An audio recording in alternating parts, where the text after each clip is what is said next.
Mari kita lihat Alkitab kita, lanjutan firman Tuhan minggu yang lalu, namun dalam judul yang baru.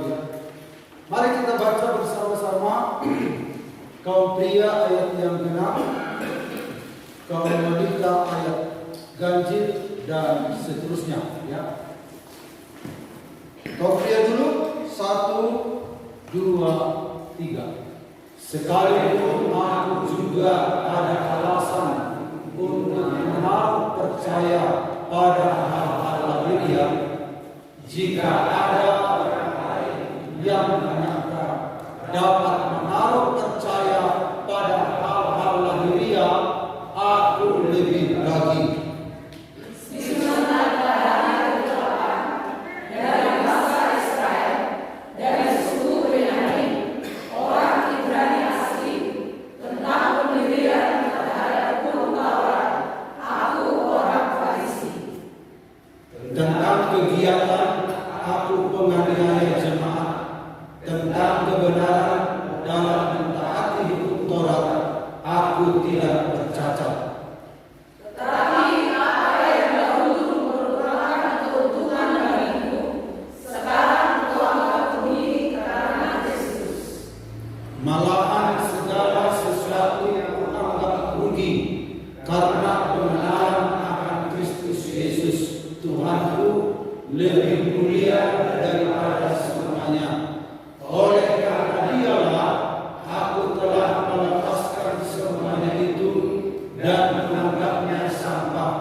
Mungkin judul ini tidak terlalu menarik bagi kebutuhan kita, karena kebutuhan kita mungkin kita berharap apa solusinya mendapatkan banyak berkat, apa solusinya menghadapi situasi yang sulit. Untuk itulah aku datang ke gereja. Tetapi bicara tentang kebenaran ini, tidak semua orang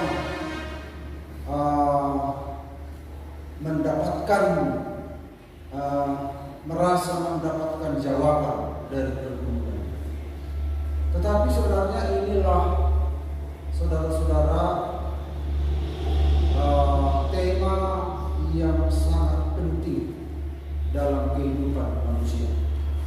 Sehingga Yesus berkata, "Akulah jalan, kebenaran, dan hidup." Yesus itu jalan, Yesus kebenaran, Yesus itu hidup. Dan Roh Kudus membawa kita ke dalam seluruh kebenaran. Amin. Kebenaran itu artinya ketepatan atau benar-benar benar. Karena Allah itu pribadi yang utuh, sementara di luar Dia mulai tidak utuh karena jatuh dalam dosa. Satu waktu saya mendengarkan lagu di Ajibata,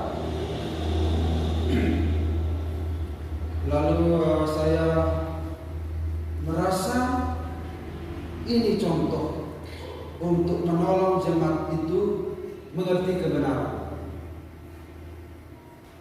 Begitu antusias, begitu semangat, tapi bagi saya sebagai orang yang mengerti not, ini harus, walaupun memang kita tidak sempurna dalam hal menyanyi, tetapi kita punya standar menjadi acuan. Misalnya dikatakan begini, baik WL baik Sides melakukan yang sama, akhirnya jemaat pun melakukan yang sama. Ajarku mengerti segala rencanamu.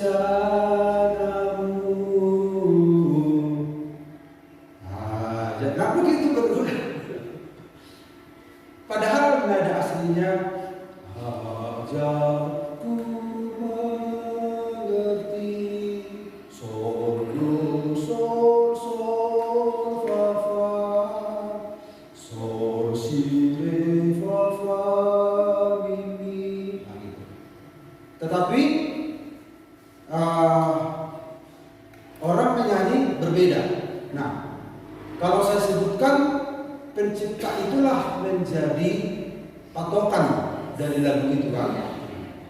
Kalau pencipta itu mendengar itu bagaimana? Sol do sol sol fa fa mi re. Ditambah-tambahin sol si re fa fa mi mi re do.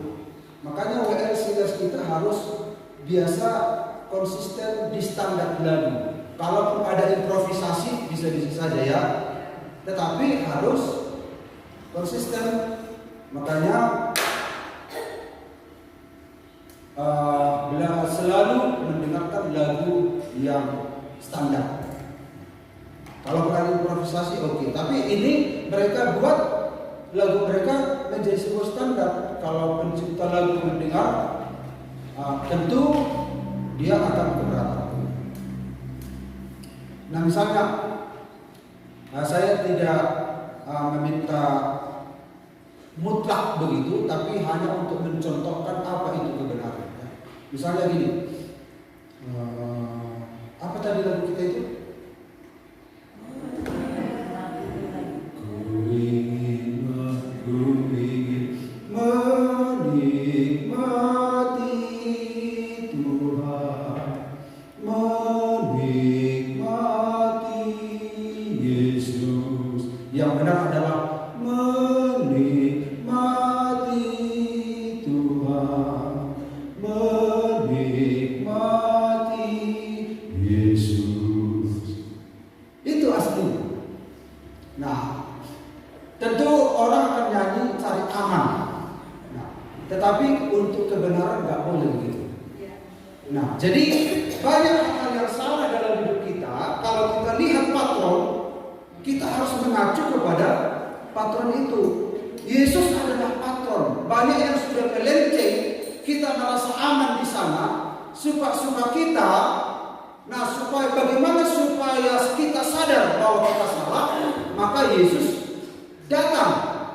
Dia memberi teladan. Ketika dia memberi teladan, kita harus mengikuti teladan itu. Bukan Tuhan memaklumi kesalahan kita, tetapi Tuhan meminta. Seiring dengan waktu Tuhan meminta, jangan begitulah. Jangan begitu. Aku menerima engkau bukan berarti aku memaklumi yang melenceng dari dalam dirimu, tetapi kuberi kesempatan kepadamu, kuberikan kuasa Roh Kudus, kuberikan kasih karunia, kuberikan firman-Ku. Firman-Ku pelita bagi kakimu, terang bagi jalanmu. Bukan berarti aku memaklumi terus begitu. Aku memberikan penolong kepadamu untuk mengikuti acuan standar itu. Itulah kebenaran. Amin. Kita semua menurut kita sudah sesuai dengan kebenaran. Tetapi ketika kita melihat patronnya Yesus, maka kita menyadari, wah, masih jauh dari kesempurnaan. Makanya saudara-saudara, kebenaran itu sebuah ajaran yang penting sekali. Amin, Bapak Ibu. Lewat ilustrasi sedikit banyak sudah kita tahu ya apa kebenaran. Amin. Nah, kita seringkali betah di sesuatu yang ada dalam diri kita, tapi ketika kita berkaca pada pribadi Yesus, maka ternyata masih jauh. Nah, makanya Roh Kudus selalu memberikan pertolongan, menempa kehidupan kita, membentuk ulang, ya, memperbaiki diri kita. Makanya firman Tuhan bermanfaat untuk mengajar, memperbaiki kelakuan, apalagi menyatakan kesalahan dan seterusnya. Karena manusia sudah jauh dari kebenaran. Itu sama dengan orang yang nakal. Bapak Ibu, ada orang yang naik sepeda motor, tapi dari jauh dilihat tidak cocok, tidak elok, tetapi dia nyaman, misalnya di sepeda motor. Gini dia.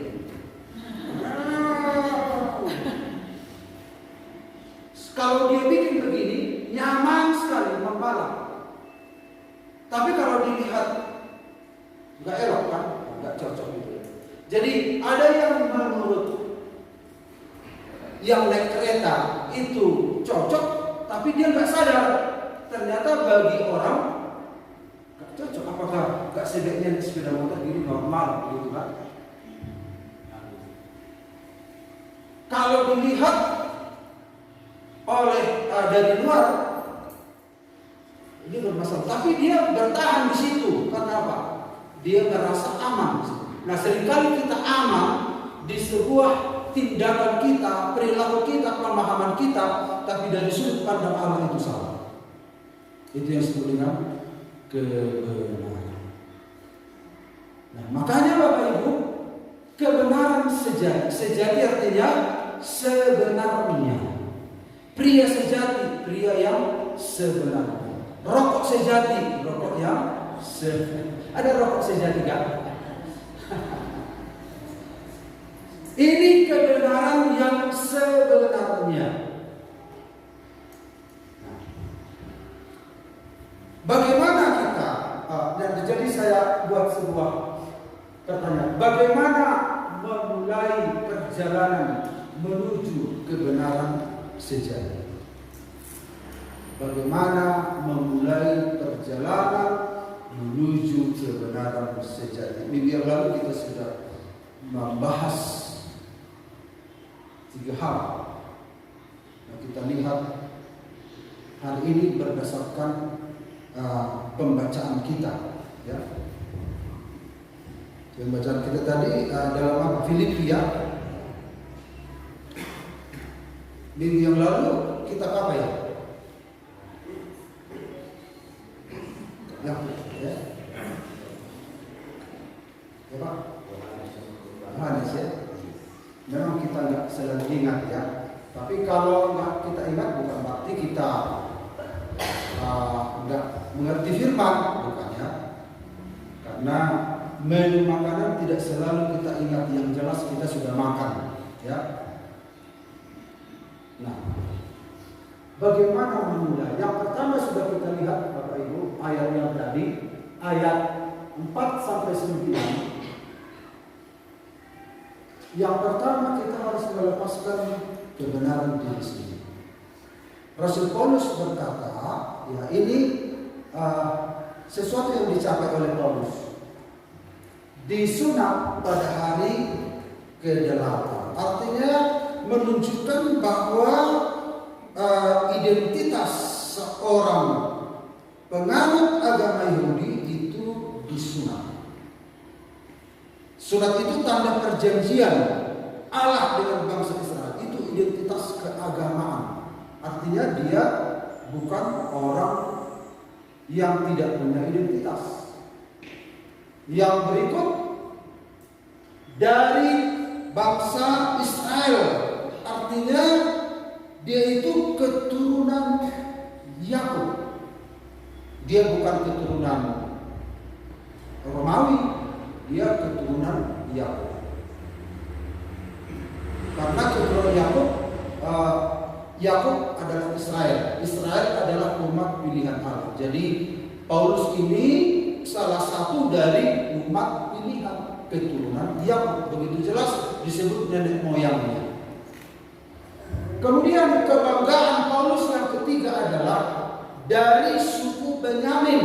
Makin diperdalam lagi bahwa dia adalah salah satu keturunan dari suku Benyamin, anak laki-laki Yakub atau Israel. Jadi begitu kuat diperjelas. Dan dari suku Benyamin ada raja-raja, contohnya Saul. Artinya suku kami bukan suku yang sembarangan. Kami bisa bangga bahwa raja pertama Israel itu dari suku kami. Jadi jangan anggap saya rendah. Nah, itu kebanggaan, ya, suku Benyamin. Dan suku Benyamin inilah suku yang setia bersama dengan suku Yehuda. Dua suku yang tetap setia sama Tuhan. Suku kami bukan suku yang meninggalkan Tuhan. Ada 10 suku ke kerajaan utara. Tapi Yehuda dan Benyamin loyal sama Tuhan. Suku kami bukan suku yang tidak loyal. Suku kami suku yang loyal. Akulah salah satu putra dari suku. Nah, kebanggaan yang berikut, orang Ibrani asli, bukan campokan, ya. Bukan campokan, orang Ibrani asli. Berarti ini mengacu pada identitas suku dan budaya. Saya ini orang Ibrani asli, baik secara suku, baik secara budaya, baik secara agama. Kemudian kebanggaan yang berikut adalah tentang pendirian terhadap hukum Taurat atau orang Farisi. Orang Farisi adalah salah satu status tertinggi di agama Yahudi. Artinya mereka ini orang yang taat. Mereka bukan penganut agama yang sembrono, yang angin-anginan. Mereka ini taat. Kemudian tentang kegiatan aku penganiaya jemaat, artinya ada aktivitas untuk membela iman. Jadi di luar agama Yahudi sesat, kafir. Nah, untuk membela agama Yahudi, Paulus punya aktivitas untuk membela agamanya. Mereka menganiaya orang-orang yang sesat. Itu adalah wujud pengabdian kepada Allah. Artinya dia bukan tanpa aktivitas. Nah, kemudian tentang kebenaran dalam mentaati hukum Taurat, aku tidak bercacat. Artinya dia sempurna dalam mentaati hukum Taurat. Jadi Rasul Paulus ini dia memiliki kebanggaan yang tidak dimiliki oleh banyak orang di antara orang Yahudi. Dia lebih menonjol dari orang-orang bumi. Dia lebih menonjol dari orang-orang Farisi. Dia adalah istilahnya orang terbaik dari bangsa Israel. Orang terbaik dalam hal pengetahuan, dalam hal aktivitas. Ini patut dibanggakan. Kalau Bapak Ibu punya kebanggaan apa seperti ini, pasti bangga. Bagaimana kalau ini kita aplikasikan dalam hidup kita? Aku adalah anak Tuhan, GPDI. Lebih hebat lagi, jangankan GPDI hari ini, sejak di kandungan. Lebih hebat lagi. Jadi Paulus juga demikian. Kenapa sejak di kandungan? Karena orang tuaku GPDI. Wah, makin tajam. Tentang kegiatan, sejak kecil kami budolok puturuan, martumu martangiang, merente memuji, memuliakan Tuhan.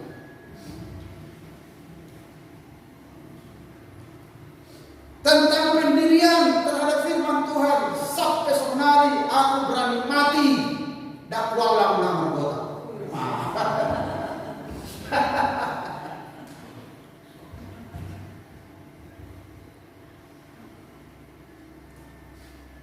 Tentang pendirian terhadap keyakinan,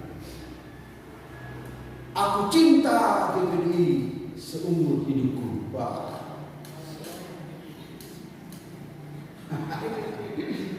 Patut dibanggakan ya. Dan kalau aku lihat sepanjang tahun, aku tidak pernah absen terus ke gereja setiap Kamis. Dan aku menghitung berapa minggu dalam setahun. Hebat ya Bapak Ibu? Hebat?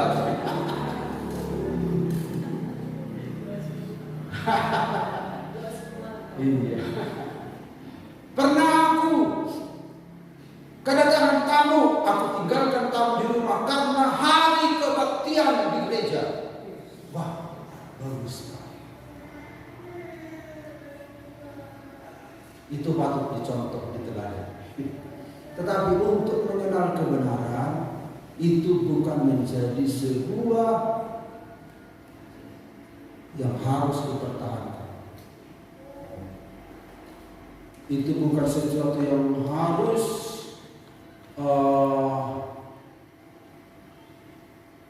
sebuah pencapaian mewakili hal-hal yang lain. Kalau Rasul Paulus melihat ini, ya sudah, tetapi tidak. Jadi untuk memulai perjalanan menuju kebenaran sejati, kita harus melepaskan kebenaran diri sendiri. Ini akhirnya nanti bisa jadi apa? Pangkat. Atau ini pangkatku, aku di GPDI itu. Ini pangkatku, kau udah masih balok kau di GPDI. Ini garis kuning GPDI. Ini apa? Bintang 1 GPDI. Ini apa? Bintang 4. Wah, jenderal itu daun ibu tuh nyak dari mereka penghargaan bintang 5.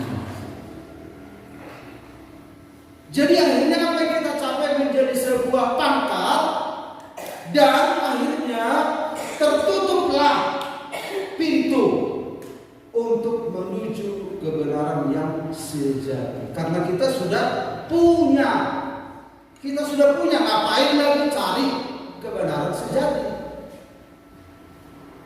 Makanya dalam Tuhan tidak boleh ada pangkat. Amin. Bukan studi, bukan gelar, bukan lamanya dalam Tuhan, bukan.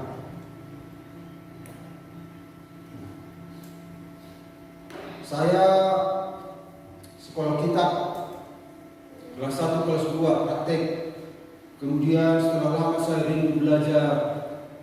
Tuhan, saya rindu belajar. Tuhan buka jalan S1. Tuhan, saya ingin lagi. Saya rindu mengajar. Begitu. Saya rindu mengajar.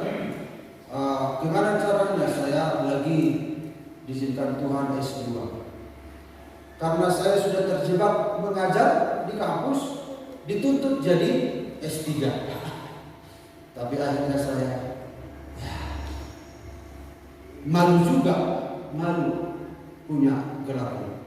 Jadi kalau diakui juga orang-orang yang punya gelar itu, ya kalau S1 ya oke lah, karena sudah gigih mencari belajar dengan jujur, oke. Tapi setelah naik lagi jadi malu. Kenapa jadi malu? Ya karena tuntutan studi apa yang mengajar ininya, maka saya terpaksa mengikuti. Tapi itu bukan menjadi ukuran bahwa kita mengenal Allah dengan benar. Ya. Jadi tidak ada yang bisa kita pakaikan dalam diri kita menjadi sesuatu yang sudah kita capai dan akhirnya kita berhenti dan akhirnya kita nggak bisa sampai kepada kebenaran sejati. Amin, Bapak Ibu. Kita ini sudah melenceng seperti yang tadi yang nyanyi tadi, lagu tadi. Kita susah untuk mengubah. Kayak mana yang mengubah lagunya kok? Ya makanya berusaha diubah sampai sesuai dengan not yang sebenarnya sudah pencipta. Satu waktu di sekolah kitab, Pendeta Onda itu pencipta lagu. Lalu karena ada seorang siswa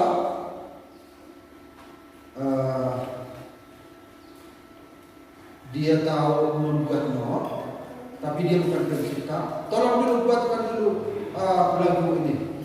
Beganglah tanganku Roh Kudus. Tuhan kasih ilham sama dia. Coba buatkan dulu.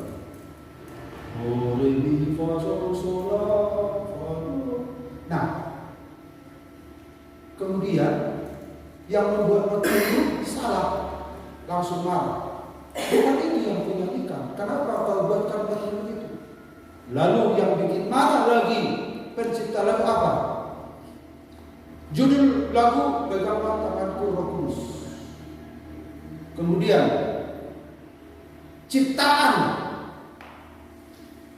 bukan J.E. Awanda pencipta dibuat, tapi kebetulan nama temanku ini Saroniagia. Pencipta Saroniagia marah. Emangnya kan menciptakan itu? Nah, jadi dalam hidup kita ini ada sesuatu yang merangsang kita untuk melakukan sesuatu, sebenarnya kita melawan kehendak Tuhan. Ada hal-hal yang melenceng dalam hidup kita. Nah, kalau kita merasa sudah tidak melenceng, itu bahaya. Kita harus punya seperti Rasul Paulus, nanti kita lihat dia meninggalkan apa yang ada di belakang dan mengarahkan diri kepada apa yang ada di depanku dan berlari-lari kepada tujuan. Jangan menganggap sudah mencapai kebenaran. Dalam Roma 10:1-3, saudara-saudara, keinginan hatiku dan doaku kepada Tuhan ialah supaya mereka diselamatkan. Sebab aku dapat memberi kesaksian tentang mereka bahwa mereka sungguh-sungguh giat untuk Allah, tetapi tanpa pengertian yang benar. Sebab oleh karena mereka tidak mengenal kebenaran Allah dan oleh karena mereka berusaha untuk mendirikan kebenaran mereka sendiri, maka mereka tidak takluk kepada kebenaran Allah. Mereka itu berusaha mendirikan kebenaran diri sendiri. Ini kesaksian Rasul Paulus. Dulu sebelum dia bertobat, dia ada di kalangan ahli Taurat, orang Farisi. Tapi setelah keluar dari situ, dia memberi kesaksian orang Yahudi itu sungguh-sungguh giat untuk Allah. Tapi tanpa pengertian yang benar. Dalam bahasa aslinya pengertian ini ginosko, tanpa pengenalan yang benar. Sebab karena mereka tidak mengenal kebenaran Allah,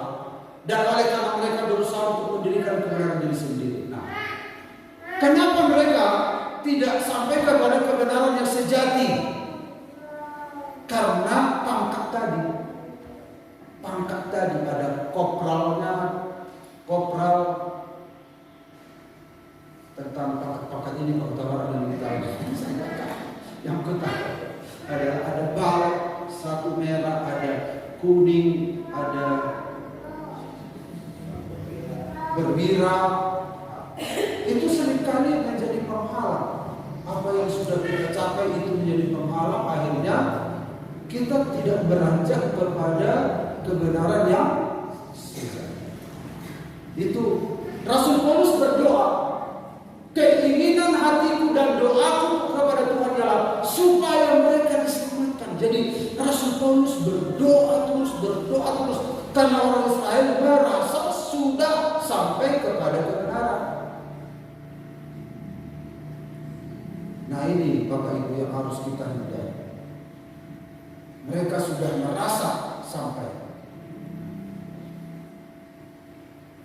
Yang berikut adalah 2 Timotius 3:1-10. Kita sudah lihat ini, nggak sempat minggu kemarin saya singgung. Yang walaupun selalu ingin diajar. Ini orang-orang guru-guru palsu ya. Kalau Bapak Ibu baca ayat di atasnya, yaitu orang-orang yang melawan Tuhan, melawan kebenaran. Yang walaupun selalu ingin diajar, namun tidak pernah dapat mengenal kebenaran. Dia memang punya kerinduan selalu ingin diajar, tapi tak pernah sampai. Mengapa? Sama seperti Yanes dan Yambres menentang Musa, demikian juga mereka menentang kebenaran. Akal mereka bobrok dan iman mereka tidak tahan uji. Tetapi sudah pasti mereka tidak akan lebih maju. Karena seperti dalam hal Yanes dan Yambres, kebodohan mereka pun akan nyata bagi semua orang. Jadi orang yang sedang ditunjuk oleh Paulus ini, dimaksud oleh Paulus ini kepada Timotius adalah seperti Yanes dan Yambres. Yanes dan Yambres tidak ada dalam perjanjian lama, tetapi ada kitab-kitab di luar Alkitab, ada lagi kitab ya, tapi tidak lolos menjadi kitab suci, tidak lolos kanon. Karena untuk membuat Alkitab itu terbentuk 66 kitab, saudara-saudara. Kenapa terjadi 66 kitab? Ada banyak kitab di luar itu sebelumnya. Ada banyak kitab bertebaran sebelum itu. Makanya ada indikator mana kitab yang diwahyukan Tuhan, mana yang tidak. Ada indikatornya ya, ada tolok ukur bahwa itu adalah diilhamkan oleh Tuhan, diwahyukan oleh Tuhan. Nah, loloslah 66 kitab, 39 kitab PL, 27 PB. Tapi di luar itu banyak kitab. Nah, kitab itu disebut Deuterokanonika, yaitu ada Makabe, ada Tobit, yaitu kitab suci agama Katolik. Tapi bukan berbicara tentang dongeng, tidak, tetapi itu menjadi sebuah referensi, bukan kitab yang tidak berguna, tidak. Tetapi di luar itu lagi ada kitab-kitab yang sesat, dongeng. Jadi ini kitab suci, ini kitab apokrifa menurut Protestan, yaitu yang tidak lolos kanon. Ini kitab-kitab dongeng. Nah, kitab-kitab apokrifa ini dipakai oleh bapak-bapak gereja menjadi referensi. Misalnya ada kitab Henok, ada kitab orang-orang jujur ya, dalam kitab Yosua ada.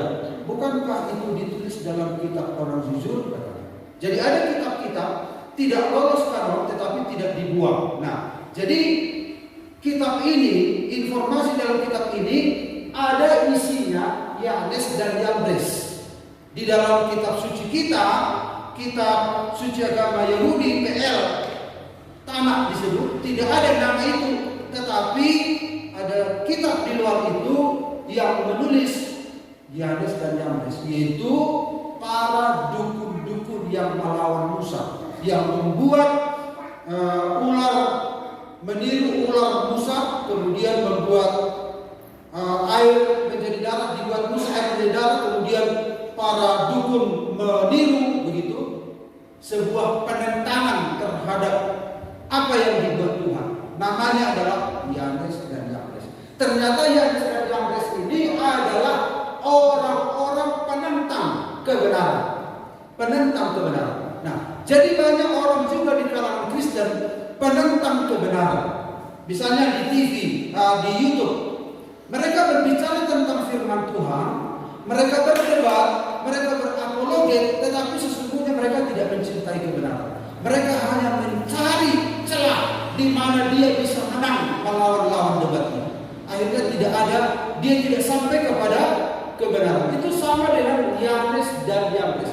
Tetapi dia rajin belajar, Bapak Ibu. Dia rajin belajar, dia teolog.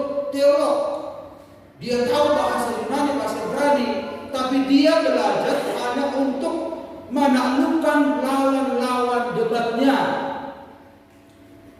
Dan Alkitab mengatakan kebodohan mereka pun akan nyata bagi semua orang. Jadi orang yang belajar firman Tuhan hanya untuk sekedar pengetahuan, itu sesuatu yang bodoh kalau tidak ada kerinduan untuk hidup di dalam kebenaran itu. Amin. Jadi kalau kita ingin belajar, itu satu yang bagus, tetapi bukan hanya ingin belajar, tapi kita ingin hidup di dalam kebenaran itu.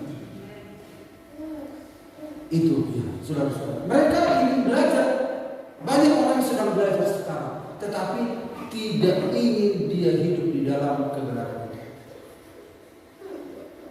Itu bahayanya di zaman sekarang, Bapak Ibu ya. Itu bahayanya.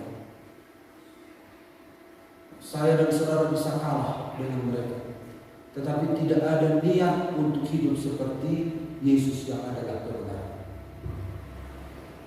Yang kedua, ini mungkin yang terakhir, yang ketiga lain kali ya, karena waktu. Tetapi apa yang dahulu merupakan keuntungan bagiku, sekarang kuanggap rugi karena Kristus. Malahan segala sesuatu kuanggap rugi karena pengenalan akan Kristus Yesus Tuhanku, lebih mulia daripada semuanya. Oleh karena dialah aku telah melepaskan semuanya itu dan menganggapnya sampah, supaya aku memperoleh Kristus. Yang kedua adalah memiliki sudut pandang baru. Bapak Ibu perhatikan, apa yang dimiliki oleh Paulus sekarang dianggap rugi, dianggap sampah dibanding dengan Kristus. Berarti dia punya sudut pandang yang baru. Kalau orang mencapai apa yang telah dicapai oleh Paulus, dia akan berkata, oh, aku adalah orang berhasil. Oh, aku adalah orang sukses. Ternyata setelah dia terima Yesus, sudut pandangnya diubah. Kita tidak akan bisa mencapai kebenaran sejati kalau kita masih punya sudut pandang yang lama.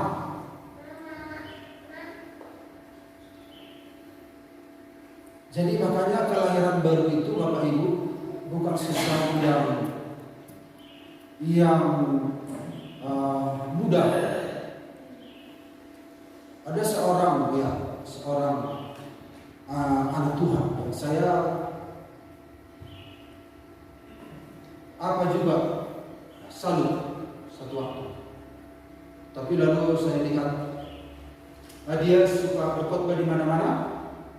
Dia bukan seorang hamba Tuhan, tapi dia berkhotbah di profesi. Lalu saudara-saudara, saya kaget ketika dia di profil WA-nya, dia ngobrol dengan seseorang. Gini, apa maksudnya dia? Di sini kotak apa? Bungkusnya. Berarti dia belum lahir baru. Orang yang lahir baru itu hidupnya berubah. Walaupun dia bisa berkhotbah.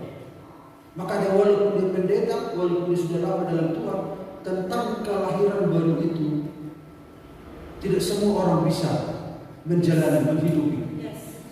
Tidak semua orang. Mungkin kita mudah mengucapkan, tapi kelahiran baru itu kita harus bandingkan dengan kelahiran lama, hidup yang lama. Aku dulu bagaimana? Sekarang dalam hidup yang baru. Ternyata pewahyuan tentang lahir baru tidak semua orang paham. Tidak semua orang. Walaupun dia ahli bahasa Ibrani, bahasa Yunani, dia bisa berkhotbah.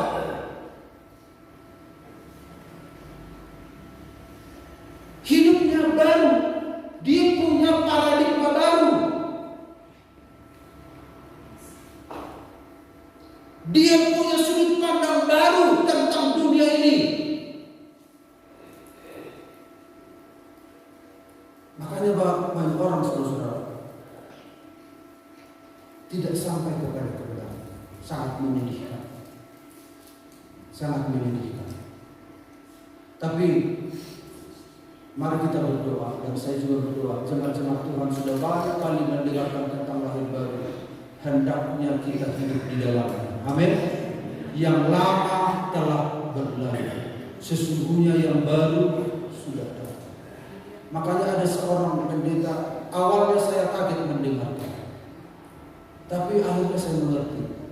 Awalnya begini, bahkan saya banyak orang yang sudah belajar Alkitab, bahkan sudah pendeta, bahkan sudah gelar doktor, bahkan seorang dosen,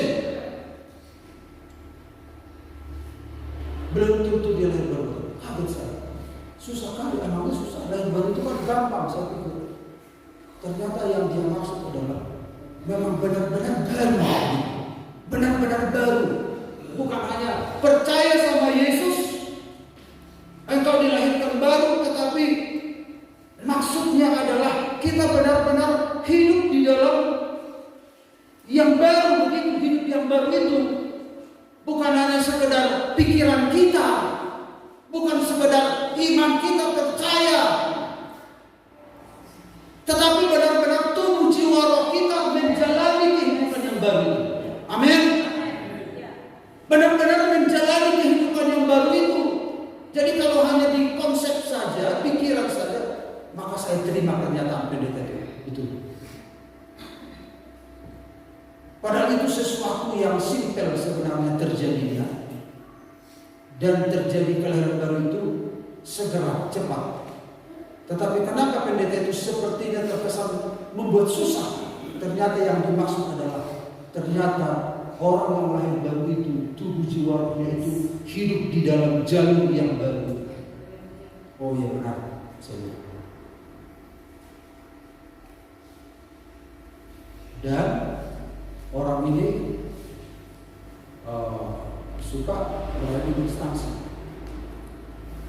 Kemudian terakhir saya tolong bantu doa, saya mau mulai di gereja ini, katanya. Oh ya silakan saja. Tapi bagi saya itu tidak sesuatu yang penting pelayanan seperti itu. Kalau memang kita belum mengalami perubahan mengikuti jejak-jejak Kristus. Amin. Dan semua jemaat-jemaat GBI Parapat Jakarta, saya rindu punya pemahaman seperti itu. Haleluya. Nah, apa yang dahulu merupakan keuntungan bagiku sekarang kuanggap rugi. Apa keuntungannya tadi? Yaitu tadi deretan apa tadi? Kenapa dia anggap rugi? Karena dia sudah punya sudut pandang baru tentang Tuhan. Jadi kalau apa yang saudara sampai hari ini saudara merasa itu sebuah keuntungan dibanding dengan Yesus, maka saudara belum punya sudut pandang yang baru tentang Kristus. Dikatakan di sini, malahan segala sesuatu itu anggap rugi. Malahan, kalau dikatakan di sini, dahulu merupakan keuntungan bagiku.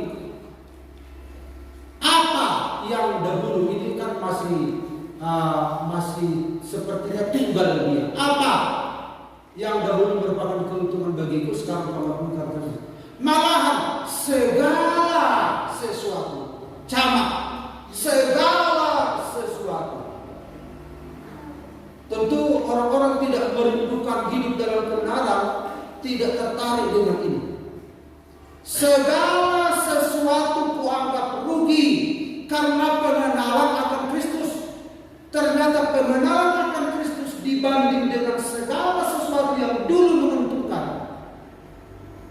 ternyata rugi. Dalam bahasa sini artinya adalah loss, bahasa Inggris. Apa itu Pak? Loss,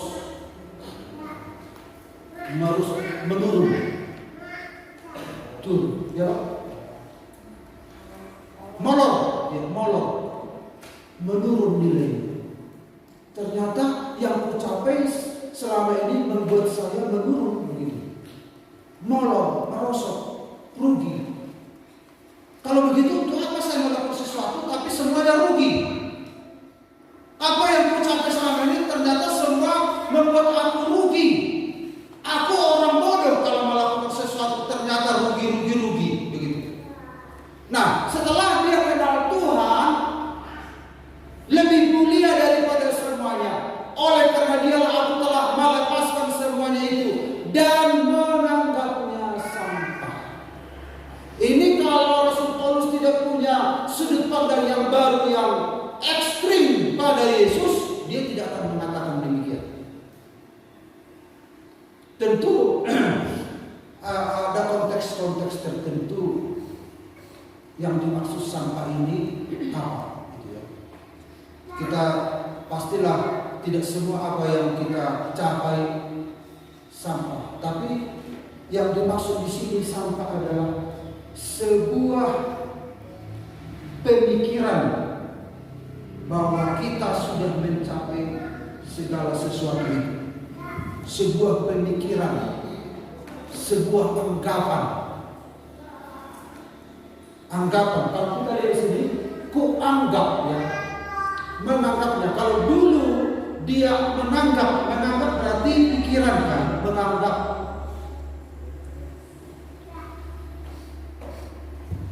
Bukan berarti apa yang sudah capai langsung dibuang, udah sampah ternyata itu, udah sampah itu. Bukan begitu maksudnya. Tentu anak Tuhan mengerti. Yang dimaksud di sini adalah tentang perbandingan nilai. Akhirnya kita berani melepaskan sesuatu yang kurang bernilai kalau kita sudah punya yang bernilai. Itu maksudnya. Dan sampah di sini dalam bahasa Yunani skubala, artinya limbah, kotoran. Bahasa Indonesia lain tai. Bahasa Batak kahap teh. Di limbah tidak teh. Karena kita juga demikian.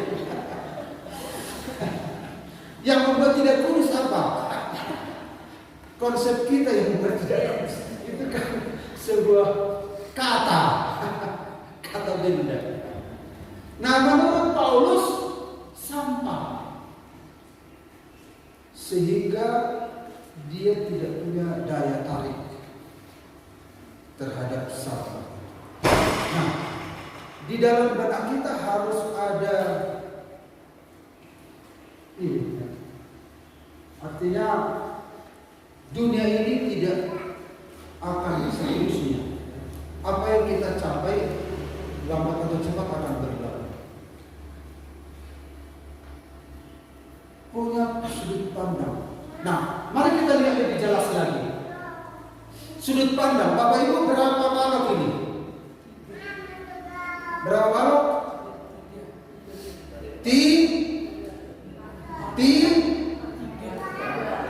Mau dia 36. Obat. Magres. Tergantung melihatnya, kalau dari sana 3, dari sini 4. Iya, sudut pandang. Itu namanya sudut.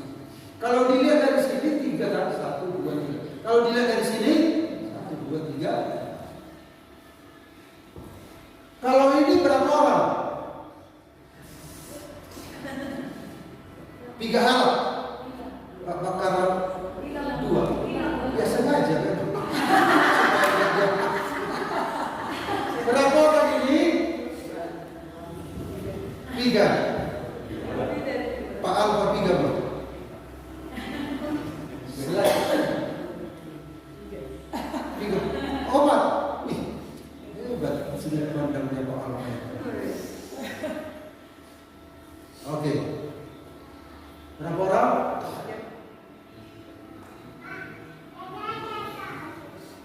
3, 5,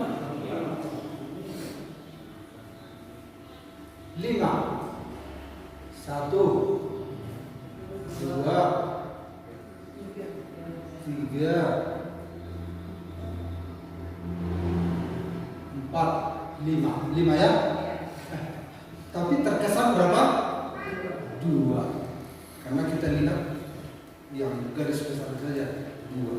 Tapi sesungguhnya kalau diamati 5 dia kupingnya ini ternyata ada orang. Jadi wajahnya ini ternyata orang main gitar. Ini juga orang. Kemudian ini nenek-nenek di kakek-kakek itu. Nah itulah yang disebut sudut pandang. Bagaimana sudut pandang kita tentang dunia ini setelah kenal Tuhan? Setelah saudara dan saya kenal Tuhan, bagaimana sudut pandang saudara tentang dunia ini? Harus berbeda, jangan sama. Kalau sama berarti belum punya progres pengenalan akan Tuhan. Orang yang sudah lahir baru, sudut pandangnya beda dengan dunia ini sebelum dia lahir baru. Kalau belum sama, kalau masih sama, bahaya. Kalau masih sama, bahaya. Apalagi kalau saudara berjalan terus menuju kebenaran sejati, makin tajam penilaian saudara tentang dunia ini, makin tajam. Pada makin tajam penilaian tentang pertigaan, maka makin buram. Baru kira-kira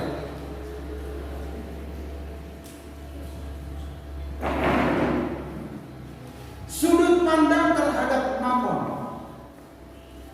Ini kampung halaman kita. Surga itu bisa disebut dengan kebenaran sejati. Bagaimana sudut pandang kita terhadap mammon? Satu waktu Yesus dibawa ke puncak bukit, lalu iblis mengatakan, kalau engkau menyembah aku, maka semua isi dunia ini akan kuberikan padamu. Apa yang dilakukan Yesus? Nyahlah katanya kan, engkau harus menyembah Tuhan Allah. Nah kalau ditawarkan begitu sama kita,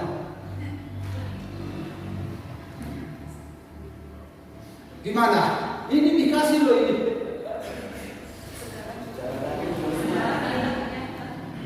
Nah, di situ kelihatan kita diminta menyembah iblis, ini dikasih. Yesus sudah punya sudut pandang ini. Engkau harus menyembah Tuhan Allah. Jadi Yesus tidak tertarik dengan itu. Jadi itu yang telah dicapai oleh Paulus. Makin dia kenal Yesus, makin dia bisa memutuskan dengan tajam. Mungkin saudara berpikir, itu kan Yesus. Itu kan Yesus. Nah, Yesus kan jadi manusia, sama seperti kita, hanya tidak berdosa. Dalam segala hal dia sama dengan kita. Kalau tidak sama dengan kita, berarti dia bukan manusia. Makanya saudara-saudara, dia menjadi manusia supaya bisa diikuti. Kalau dia Allah, bisa diikuti? Tidak bisa. Terlalu jauh. Kenapa Allah meminta manusia itu sempurna? Karena ada patron manusia. Makanya kalau ada orang bilang gak mungkin hidup suci, gak mungkin, itu Yesus bisa. Karena dia kan Tuhan. Sudah dikatakan dalam Alkitab, dalam segala hal dia disamakan dengan manusia. Yang membuat dia berbeda, tidak berbuat dosa. Bagaimana supaya tidak berbuat dosa? Tirulah teladan dia supaya tidak berbuat dosa. Jadi orang percaya tidak mesti jatuh dalam dosa. Karena sudah ada patronnya, manusia Yesus Kristus. Jadi kalau kita merasa maklumlah masih manusia, dia sangat mengerti tentang Yesus, sangat mengerti. Nah, pasti kalau kita ditawarkan, kita mudah untuk melepaskan. Dalam Yesus sama dunia nanti, kalau ada waktu, balik pun aku sama. Yang penting ku dapat dulu ini susah loh Tuhan. Susah ini Tuhan. Kalau kau kan belum kasih, ku panggil engkau sudah datang. Itulah manusia itu. Di sini alat uji Mamon. Jadi kita kan sedang di perantauan ini. Ini waktu jalan terus ini, apa itu? Nah, menitnya makin habis, makin habis. Ini dunia ini mau apa ini? Mau binasa. Sementara kita punya ini, gimana nih? Aduh, bagaimana sudut pandang kita dengan ini?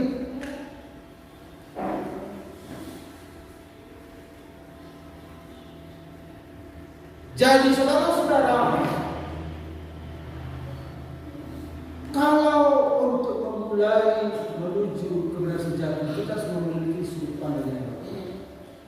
Sebaiknya orang memiliki sudut pandang baru bagaimana? Ini tidak lama lagi akan binasa ini. Orang yang memiliki sudut pandang baru, dia sudah menaruh di sana duluan.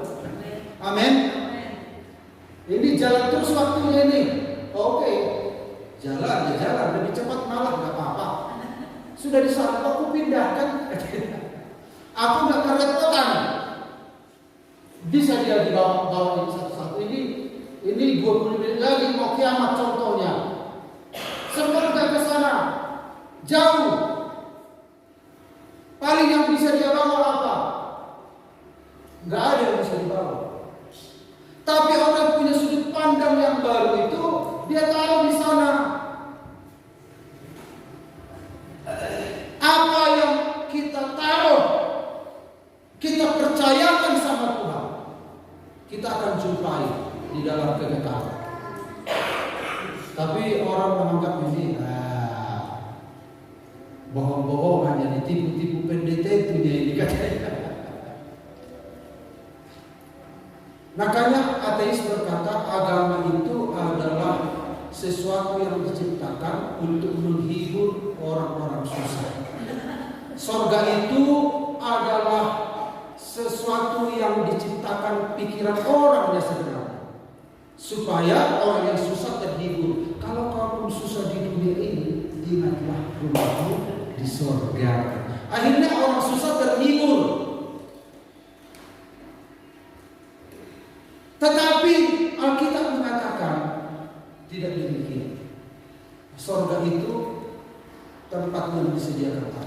Jadi banyak orang Kristen, walaupun Kristen itu sorga itu masih dongeng, masih yang penting hidup di dunia ini yang apa.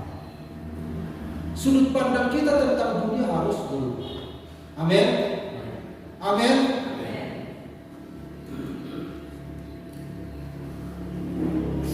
Kemudian sudut pandang terhadap hubungan kita dalam 1 Korintus 4 ayat 3 sampai 4 dikatakan di sana, ini sudah dekat. Kita seringkali mengukur. Ini kan orang ini, saudara-saudara kita amang buru tulang ngomong sama kita. Karena kita tidak mau hubungan kita lepas, maka apa yang dibilang na tulang, na boru, si matua, amse, abang, kakak, akhirnya kita turuti, diukurkan sama kita. Akhirnya kita menuruti apa yang mereka mau. Apa yang mereka mau. Bagaimana dia bisa menuju kebenaran kalau dia mengikuti ini? Gak bisa. Tidak bisa. Tidak mungkin, mustahil. Kalau saudara hanya mengikuti standar mereka ini, jangan mimpi saudara bisa kenal Tuhan dengan benar. Jangan mimpi. Kita hanya sebatas hubungan saling bermasyarakat. Tetapi kalau standar ikuti ini, saudara nangis-nangis sama Tuhan, setia terus di GPDI seumur hidup, Bahkan saya yang damping dari saudara diguluan lagi waktu GBD atau disiongkan. Tapi kalau saudara mengikuti standar ini, saudara hanya dilayani dari sisi pelayanan gereja, tetapi belum tentu saudara sampai kepada kebenaran. Kemudian masyarakat, standar masyarakat, masa hingga tak usah iman, ina masa hingga tak ulah. Lalu ini kan menurut masyarakat kan begini kondisinya. Kita kan sedang punya terpijit di atas masyarakat ya. Lalu suara rakyat, suara Tuhan katanya kita harus ikuti, diukurkan ke kita. Ukuran masyarakat kita pakai jadi ukuran kita. Jangan harap sampai kepada kebenaran. Jangan. Karena manusia telah berbuat dosa dan telah kehilangan kemuliaan Allah. Saudara harus punya sudut pandang begini setelah lahir baru. Nah kemudian jangankan masyarakat, pikiranmu sendiri menjadi standarku. Lalu saya terapkan kepada diri sendiri. Jangan harap, tetapi saudara, ada Yesus punya ukuran. Ukurkanlah kepada dirimu sendiri, baru saudara sampai kepada kebenaran. Berapa banyak waktu yang terbuang hanya untuk melakukan kehendak manusia, menyenangkan hati manusia, sementara hati Tuhan terluka. Roh Kudus berduka cita. Orang yang dilahirkan baru punya sudut pandang berbeda. Dua hal ini saja kita belajar hari ini. Amin. Amin. Tuhan memberkati kita. Haleluya.